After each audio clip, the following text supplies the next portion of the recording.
vraisemblable, parce que même s'il s'agissait par exemple d'un ULM, on a vu cet objet, pas mal de témoins l'ont vu en vol très lent ou stationnaire et très stable pendant les jours de tempête. Un ULM ne tiendrait pas dans des conditions pareilles. On pourrait penser à des hologrammes.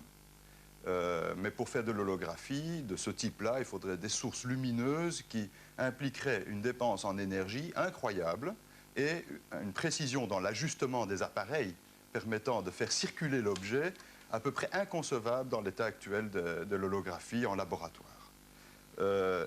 Autre hypothèse, ça serait les phénomènes météorologiques. Les phénomènes météorologiques, on a parlé d'inversion de température qui peuvent provoquer des effets de réflexion sur des couches de densité d'atmosphère différentes. Il fait plus froid en haut en bas qu'en haut, etc. C'est ça. Lorsqu'il y a une différence de température entre... La température, à un moment donné, au lieu de diminuer, se remet à être constante, voire même à augmenter. Donc ça, c'est lié à la présence de, disons, de couches de densité différentes de l'air qui peuvent agir comme un réflecteur. Et du coup, on peut avoir des mirages. Mais en général, ces mirages ne sont pas stables parce que l'atmosphère est en mouvement et donc la réflexion se modifie et ces objets se déforment. Or, on a eu affaire à... Pas mal de gens ont observé des objets extrêmement stables avec une forme très définie. Alors, il reste l'hypothèse quand même militaire. Disons, je comprends bien que l'armée doit cacher des choses et ça fait passer la grande muette et c'est tout à fait normal. Il y a plus de types d'avions stealth que les deux qu'on a mentionnés. J'ai ici disons un petit rapport de quelqu'un qui n'a fait que lire les revues tout à fait accessibles. Colonel, est-ce que, sans dire pour ça que la Défense nationale est au courant d'un secret, ou couvre un secret, mais est-ce que dans cet avion stealth, est-ce que la description de cet avion-là correspond plus ou moins à la description des phénomènes? Est-ce qu'il y a des rapprochements entre les avions secrets dont on parle et les témoignages? À mon avis, pas du tout, puisque un avion stealth conçu comme le B-2 et le F-117 n'a pas la possibilité de pendre en l'air, comme décrit ici. Donc, il ne peut pas rester stationnaire. C'est ça. Ce sont des avions qui, tout d'abord, sont conçus pour éviter les radars, mais pas du tout pour voler d'une manière stationnaire comme ici. Donc, et deuxièmement, s'il pourrait voler d'une manière stationnaire comme ici, il devrait développer une poussée énorme. Une poussée énorme, ça veut dire beaucoup de bruit. Certainement, un bruit qui sera entendu par tout le monde dans les environs. Oui, or l'appareil est silencieux. Oui, il y a apparemment d'autres engins de type stealth en expérimentation. Mais tout ça, c'est sous caution, évidemment. Avec quel type de propulsion? Alors, ce sont évidemment toujours des propulsions à réaction, avec tuyère orientable. Oui. Donc, effectivement, ça doit faire beaucoup de bruit. Et aussi, si ça vole à basse altitude, énormément de turbulences, carrément jusqu'au sol. Néanmoins, on peut réduire le bruit. Il y a des moyens techniques de réduire le bruit. Apparemment, ils arrivent à réduire le bruit jusqu'à peu près 80 décibels. Mais bon, tout ça dépend aussi de la distance au sol. Et c'est vrai que si l'objet est à une assez haute altitude, dans ce cas-là, on n'entendrait pas grand-chose.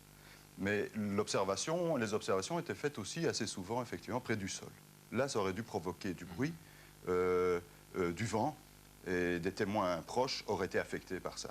Est-ce qu'il y a eu des observations dans les pays voisins ou bien est-ce que ça se passe juste chez nous? Parce qu'il y a quand même quelque chose de troublant, la province de Liège, et puis alors pas mal d'observations à proximité de Biercé. C'est un des éléments troublants, effectivement, de ce dossier. C'est la limitation des événements à la Belgique, aux frontières, quasiment. Parce que la Belgique est un mouchoir de poche, on pourrait se dire pourquoi venir s'entraîner tout à fait, mais bon, ça c'est une des questions qu'il faut poser aussi dans le cadre des hypothèses qu'on va énoncer, c'est le pourquoi. Il ne suffit pas de dire où ça s'est passé, quand ça s'est passé et comment. Il y a quand même des mobiles à tout ça. Des mobiles, alors, selon vous, les mobiles, c'est quoi? Là, évidemment, le problème est fort compliqué et je crois que c'est peut-être encore trop tôt pour justement arriver à dire de manière claire et nette, voilà, cette hypothèse-là, il faut qu'on la propose. Je crois que, je vais revenir à ce que je disais tantôt, je crois que nous devons, avant toute chose, recueillir un maximum d'informations vraiment fiables.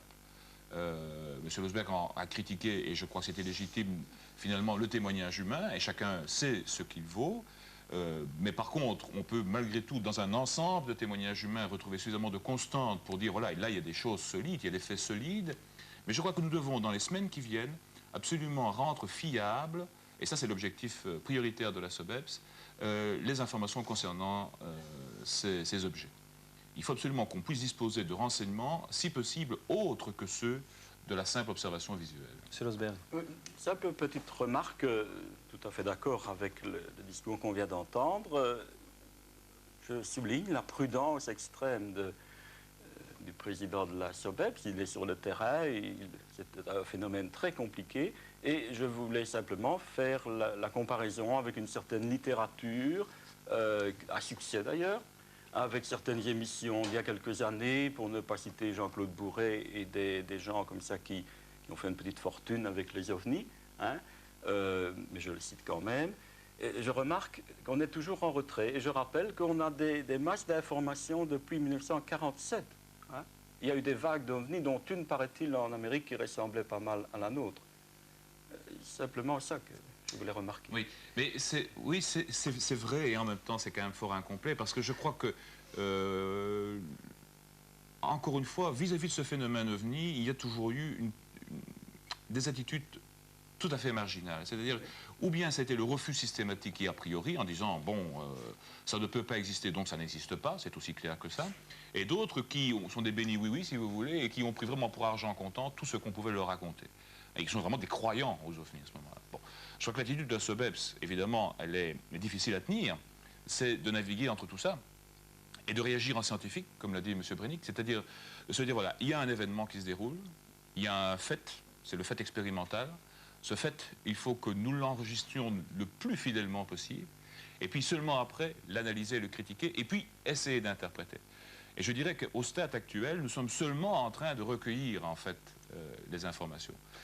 Oui, colonel, vous dites que ça n'est pas un avion secret militaire, mais vous dites en même temps il y a quelque chose. Alors, ou en tout cas, il se passe quelque chose depuis 3 mois. Alors, vous êtes responsable de toute la détection radar en Belgique. Il y a, il y a le radar de Glon, près de Tongres, hein, qui appartient à l'infrastructure de l'OTAN. Les radars n'ont rien enregistré jusqu'ici. Alors, qu'est-ce que vous enregistrez avec les radars et comment est-ce que vous expliquez que les radars n'aient rien enregistré parce que dans le même temps, vous dites qu'il se passe quelque chose? Ben, tout d'abord, les moyens de détection ont été conçus pour détecter des menaces concrètes et des engins bien connus et bien définis. Des engins comme des avions, comme des hélicoptères, comme peut-être des engins téléguidés.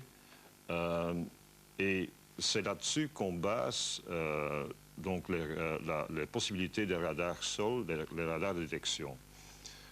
Chaque radar est un ordinateur qui va filtrer les informations qui ne correspondent pas avec les caractéristiques des engins comme des avions. Donc ça veut dire... Ça veut dire qu'on peut passer à côté de beaucoup de choses. Pas beaucoup, attention. Un des éléments qui a été éliminé, c'est un objet qui se déplace à une vitesse très très lente. Donc par exemple, quelque chose qui se déplace à 30 km/h ne va pas être détecté. Pourquoi? Eh bien, l'ordinateur va dire ce n'est pas un avion, ce n'est pas un engin qui pose une menace. Donc, il va dire il n'y a rien là, puisque la limite, finalement... c'est combien? C'est 80 km/h. Oui, c'est un peu plus élevé, puisque on doit éliminer des échos, comme on dit, des échos stables, donc des reflets d'industrie au sol, de montagnes dans les environs, pour que l'image ne soit pas tout à fait brouillée. Donc pour avoir une image nette, un écran qui peut être interprété par l'opérateur, l'ordinateur va supprimer tout ce qui n'est pas en dessous, tout ce qui ne vole pas en dessous, ou pardon, tout ce qui vole en dessous de 80 à l'heure. Or, justement, là, il s'agit de phénomènes dont on a l'air de dire que parfois ils sont très lents et donc se déplacent à moins de 80 km/h. Oui, c'est ça. Donc, en d'autres mots, les radars, pour le moment, ne détecteraient pas ce genre d'engin. Oui, il faut aussi dire que quand un objet se trouve tout près du sol, bien, il pourrait être dans l'ombre d'une colline. Quand je dis dans l'ombre d'une colline, un radar est placé quelque part et il travaille avec un champ de vue qui, malheureusement, ne voit pas partout. Donc, s'il y a une colline l'onde entre... radar est arrêtée par une colline, donc ça veut dire que si un engin se trouve derrière la colline, C'est ça, parce qu'il on est ne peut pas assez le voir. bas, on ne le voit pas. C'est Tout à exact. Je vais quand même Oui.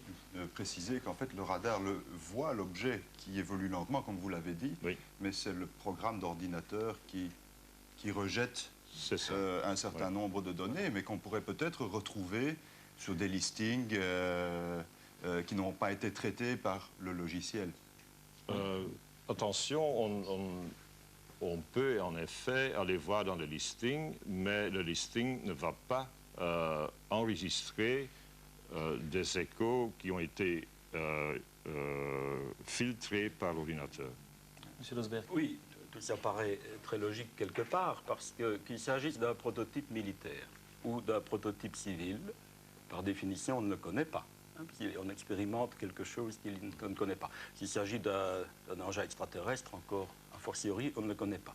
Je ne sais pas s'il y a des civils et des militaires dans les extraterrestres. Donc il y a peut-être 4 catégories finalement.